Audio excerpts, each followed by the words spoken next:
What up, guys? Your boy, Mr. Downtown Ray Mel, and you're listening to the Entertainment Report on iHeartRadio, live from Dubai for Wednesday, March 13th, 2019, delivering some major stories and trends going on in the world of entertainment and beyond. You can follow the show on Facebook, Twitter, or Instagram. Facebook.com/Entertainment Report with Ray Melo, that's RAYMELO, on Twitter at The Enter Report, or on Instagram at The Entertainment Report. You can listen to the show anytime you want on iHeartRadio. Just go to iHeart.com or your iHeart phone app, search for The Entertainment Report, and it'll take you to the page. Seth Green's directorial debut is coming in theaters in June. Deadline confirmed Monday. Changeland, Green's featured film, writing and directorial debut will open June 7th. Gravitas Ventures acquired the North American rights to Changeland, a buddy comedy drama starring Green and Breckin Meyer. The film follows best friends Brandon, played by Green, and Dan, played by Meyer, after Brandon discovers his wife's affair. Changeland co-stars Brenda Song, Macaulay Culkin, Claire Grant, Rose Williams, Kedar Williams-Sterling, and Randy Orton. Green said in a statement, "I feel so lucky to have a wealth of talent performers to bring this story to life. I asked a lot of my cast and crew, and everyone to deliver beyond expectations."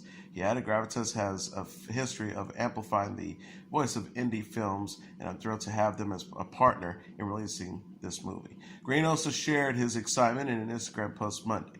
He wrote, "I made a movie about love and friendship with some of my closest friends. Can't wait to share it with you all." Green is known for co-creating the Adult Swim series Robot Chicken. He also voices Chris Griffin on Family Guy and plays Daniel Oz Osborne on Buffy the Vampire Slayer. A new series set in the sci-fi universe of Orphan Black is in the early stages of development at AMC, which the original production company on board. Sources close to the discussions told Variety the new show would take place in the universe of Orphan Black, which ran for 5 seasons on BBC America, but would not be a direct sequel or spin-off of the series. AMC is developing the new show with Temple Street Productions, which produces Orphan Black. The project is currently seeking a writer. Multiple people are expected to pitch different ideas on the possible direction of the sci-fi franchise. Orphan Black, co-created by John Fawcett and Graham Manson, starred Tatiana Maslany as multiple clones who discover they are being hunted. Maslany won the Emmy for Best Actress in a Drama Series for the role in 2016. Game of Thrones star Emilia Clarke says her character meeting Sansa Stark, played by Sophie Turner, was an exhilarating experience. The 32-year-old actress teased Daenerys Targaryen's first encounter with Sansa Winterfell in Season 8 in an interview with Harper's Bazaar published Tuesday. Clarke said it is really surreal. I mean, you play into what it feels like for the character as well, because it's new and it's odd, and you're coming into someone else's turf, and you got a lot of actors that you know really well who are like, this is our home. She also added, "But I also must admit, for the character, I felt it. I felt with every one of those moments that obviously the show is packed to the gills with. I felt for her. I was like, yeah, here we are. We're in. We're speaking with Sansa. We're that much closer. It felt great. Very, very exhilarating." Danny will meet Sansa, Arya Stark, played by Maisie Williams, and Bran Stark, played by Ian Hempstead Bride, for the first time after arriving in Winterfell with her lover, Jon Snow, played by Kit Harington. Clarke says Danny begins cocksure, but is thrown off, perhaps by Bran sharing the news she and Jon are related. The star says she starts feeling pretty cocksure and confident, and then stuff happens. Clarke also teaches tension to come into the 8th and final season. She likened the show's end to the metaphorical undoing of the bra after a long day. The actor says Game of Thrones is probably the hardest shooting I'll do because it is so physical and you're in a corset. You've got the physical place of where you are, the weather is so extreme, and the hours are really long, and there's so much tension in each character towards the end. There's so much tension in the room, and you're concentrating so hard. It's strenuous. Game of Thrones returns April 14th on HBO. The series released the first trailer this month featuring Dany, Sansa, Jon, Arya, Cersei Lannister, played by Lena Headey, Jaime Lannister, played by Nicholas Coster-Waldau, and other characters. Britain's Kensington Palace released photos and video Tuesday showing Kate Middleton, the Duchess of Cambridge, visiting 8 children, staffers, and parents at a preschool program. The palace captioned one photo of Middleton laughing as she was speaking with several women. Today, the Duchess of Cambridge is visiting the Henry Fawcett Children's Center at HF_CC to see how at Leaf Lambeth are using the Parents and Infant Relationship Service to support parents, carers, and their children. A brief video showed the Duchess herself, the mother of 3 young children, squatting on the floor of a playroom to chat with babies and their moms. On a message that accompanied the clip, the Duchess of Cambridge joined parents and their toddlers to take part in a Together Time section offered by At Leap Lambeth and Pairs, which is designed to support parents' ability to understand their child's cues and feeling more confident in their parenting. A montage of other images of Middleton playing with the children was captioned. Circle of Security is one of 2 universal programs that is offered to all parents with children of 0 to 4 years old at HF_CC. It helps parents and caregivers better understand their child's emotions and enhances the development of their child's self-esteem. Middleton married Prince William, the grandson of Queen Elizabeth II, in 2011. Her sister-in-law, Meghan Markle, and William's brother, Harry, made headlines Monday when they attended public events celebrating Commonwealth Day. Harry Potter star Tom Felton said the new Hagrid roller coaster in production will be a very exciting ride. The 31-year-old British actor shared details about the new attraction being built at Wizarding World of Harry Potter at Universal Orlando during Tuesday's episode of Today. Felton, who played Draco Malfoy in the Harry Potter movies, said that the Hagrid's Magical Creatures motorbike adventure roller coaster will be a high-octane experience set in the Forbidden Forest. He shared it's a very, very exciting ride. It's going to be a high-octane, thrill-fast ride through the Forbidden Forest. Felton confirmed designers imported 1,200 trees to build the Forbidden Forest and add to the experience. The star said, Alan Gilmore and his team, they're working so hard together and it's always looking amazing. Before confirming he visited Universal Studios Orlando as a child. He added, I went there like 3 times as a kid, so it's truly a strange and surreal experience now that I get to be a part of a theme park. Felton also appeared in a video Tuesday from Universal Studios. The clip shows the actor and Gilmore, the art director, introducing the new roller coaster and creatures in the Forbidden Forest. Universal Orlando shares plans for Hagrid Magical Creatures motorbike adventure in February. The new roller coaster opens to the public on June 13th. David Beckham managed to stay polite as James Corden pranked him with the fake statue. The 43-year-old retired soccer star kept his cool after Corden swapped out Beckham's new commemorative statue with the terrible version and filmed his reaction for Monday's episode of The Late Late Show. Beckham thought he was attending the unveiling of his statue from the Los Angeles Galaxy. He unwittingly met actors posing as annoying fans and watched a highlight reel featuring missed goals and penalties. At a previous meeting, Beckham told sculptor Omari Al-Rani he thought the statue's chin and butt were too big. Corden emphasized these features on the fake version and had comedian Maz Jobrani play Al-Rani at the unveiling. Beckham was visibly disappointed but politely applauded at the unveiling. He tried to remain constructive as he discussed the statue with Jobrani, unaware the actor was not the real sculptor. Beckham says, it's slightly different from what it was when I saw it in Chicago, though. I mean, look at my chin. He added, I really don't see how this can go out. There's no way this can go out in front of the stadium. Corden rushed out to surprise Beckham after a forklift operator accidentally knocked the statue over and destroyed it. The LA Galaxy unveiled the real version on March 2nd at the Dignity Health Sports Park in Carlson, California. Courtney Cox's daughter shared the stage with Snow Patrol frontman Gary Lightbody at a charity event. Cox, who's 54, attended the 5th annual Chords to Cure concert with Coco Arquette, her 14-year-old daughter with ex-husband David Arquette Sunday in Santa Monica, California. Coco performed the Snow Patrol song Chasing Cars with Lightbody. Cox posted a video of the moment for her followers Monday on Instagram.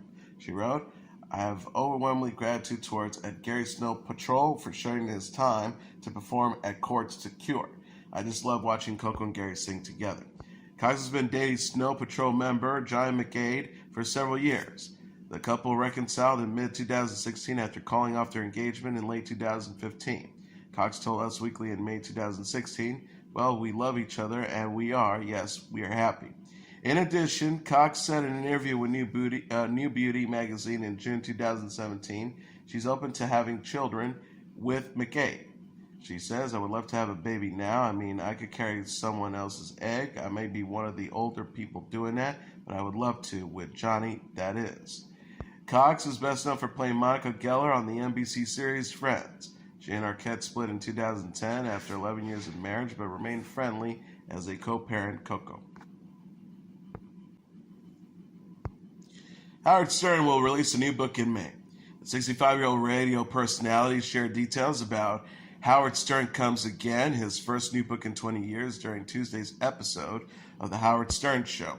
He told co-host Robin Quivers, for the last 2 years of my life, I've been involved in a project that has taken almost every weekend, every vacation that we've been on. This is something I thought I would never do again, but yes, Howard Stern has written a new book. Stern unveiled the title and cover, Howard Stern Comes Again, on the show. The book comes out May 14th and explores Stern's personal evolution in his favorite interviews. Stern said, this is about my evolution and this is about my interviews. I start talking about the process and I start talking about my life and some of the things that have happened. Stern previously published the books Private Parts 1993 and Miss America 1995, which both topped the New York Times bestseller list. He intends Howard Stern Comes Again to be his last book. Stern also promoted the book in an Instagram post Tuesday. The post reads, for months, Howard has been teasing a secret project, and today he revealed the big news, hashtag Howard Stern Comes Again, his first book in more than 20 years. It is due out May 14, 2019. Stern has hosted the Howard Stern Show since 1986. He has served as a judge on the NBC reality competition series America's Got Talent in seasons 7 through 10. The musical featuring the songs of Britney Spears will have its pre-Broadway premiere in October. Variety confirmed Once Upon a One More Time will begin previews October 29th at the James N. Nederlander Theater in Chicago, Illinois, ahead of its opening night, November 13th.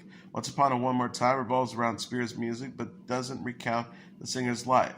The musical instead shows Cinderella, Snow White, and other fairy tale characters explore modern and feminist ideas.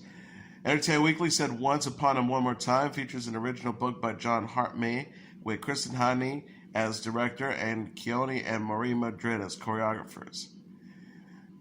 Spears said she's so excited for her songs to appear on the show. The star says, I'm so excited to have a musical with my songs, especially ones that take place in such a magical world filled with characters that I grew up on, who I love and adore. Nederlander, who owns the eponymous theater, had nothing but praise for Spears in the upcoming musical. He said, throughout her career, Britney has captivated fans across the globe with a singular brand of energy.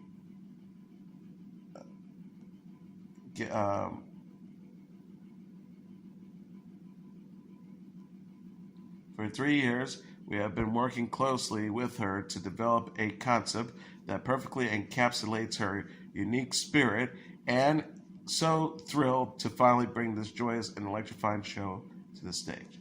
Deadline says Once Upon a One More Time will fill the scheduling vacant left from Michael Jackson's musical Don't Stop Till You Get Enough. Producers canceled the show's pre-Broadway run in February in favor to the straight-to-the-Broadway debut in 2020. Lady Gaga confirmed new album denies pregnancy rumors. Lady Gaga confirmed on Twitter that she is working on a new album while denying rumors that she is pregnant. The singer said on Tuesday in reference to her sixth studio album, rumors, I'm pregnant? Yeah, I'm pregnant with hashtag LG6. Gaga's next album will be a follow-up to 2016's Joanne, which featured the single Million Reasons. The pop star was recently featured prominently on the best-selling soundtrack for A Star Is Born, a musical drama she starred alongside Bradley Cooper. The film's main track, Shallow, won Best Original Songs at the Oscars.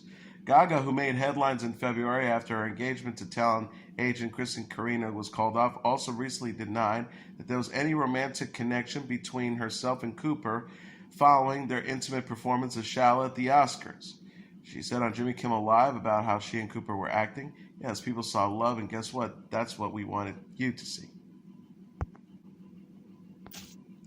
One Direction member Harry Styles and Queen's guitarist Brian May will be presenting at the Rock and Roll Hall of Fame induction ceremony this month.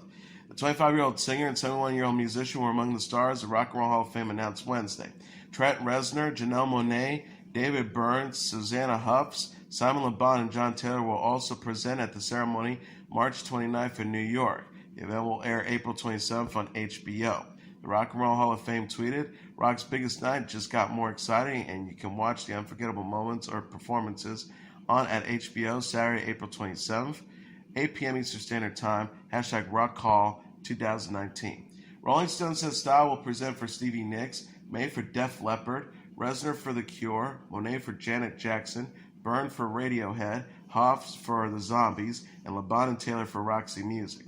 Nicks, Def Leppard, The Zombies, and Roxy Music are expected to perform, although official details have been announced. Radiohead frontman Tom York previously told Variety he won't be attending the ceremony. And that is your entertainment report for Wednesday, March 13th, 2019. I'm your host, Mr. Downtown Ray Mello. I'll be back tomorrow to deliver some major stories and trends going on in the world of entertainment and beyond. You can follow the show on Facebook, Twitter, or Instagram. Facebook.com/The Entertainment Report with Ray Mello. That's RAYMELO. On Twitter at The Enter Report, or on Instagram at The Entertainment Report. You can listen to this episode or any previous episodes of The Entertainment Report anytime you want on iHeartRadio. Just go to iHeart.com or your iHeart phone app. Search for The Entertainment Report, and it'll take you to the page. Good night, and God bless you all.